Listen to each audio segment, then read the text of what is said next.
20ஆம் தேதி ஜனநாயகன் வெளியாக இருந்த அதே தேதியில் மீண்டும் கில்லி மற்றும் சூதுகவும் திரைப்படம் வெளியாக உள்ள சம்பவம் தான் ரசிகர்களிடையே மீண்டும் உற்சாகத்தை ஏற்படுத்தியிருக்கிறது.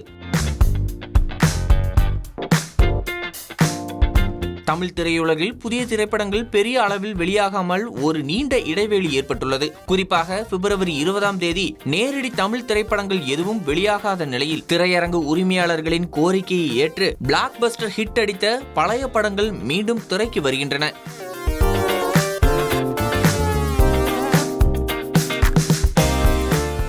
பிப்ரவரி 20ஆம் தேதி விஜய் நடித்த ஜனநாயகன் திரைப்படம் வெளியாகும் என ரசிகர்கள் எதிர்பார்த்து காத்திருந்த நேரத்தில் தணிக்கை சான்றிதழ் கிடைப்பதில் சிக்கல் ஏற்பட்டது. இதனால் அறிவித்த தேதியில் ஜனநாயகன் திரைப்படம் வெளியாகவில்லை என்பதால் விஜய் ரசிகர்கள் ஏமாற்றம் அடைந்தனர். இந்த நிலையில் விஜய் த்ரிஷா நடிப்பில் 2004ஆம் ஆண்டு வெளியாகி மாபெரும் ஹிட் அடித்த கில்லி திரைப்படம் வரும் பிப்ரவரி 20ஆம் தேதி மீண்டும் ரீரிலீஸ் செய்யப்பட உள்ளது. கடந்த 2024ஆம் ஆண்டு வெளியான இதன் 4K ரீமாஸ்டர் பதிப்பு ரூபாய் 50 கோடிக்கு மேல் வசூலித்து சாதனை படைத்தது. தற்போது திரையரங்குகளில் படங்கள் இல்லாத சூழலை போக்க ரசிகர்களின் ஃபேவரைட் படமான கில்லியை மீண்டும் திரையிட விநியோகஸ்தர்கள் முடிவு செய்துள்ளனர். அதேபோல விஜய் சேதுபதி நடிப்பில் நலன் குமாரசாமி இயக்கத்தில் கடந்த 2013இல் வெளியான சூதுகவும் திரைப்படமும் பிப்ரவரி 20ஆம் தேதி ரீரிலீஸ் ஆகிறது.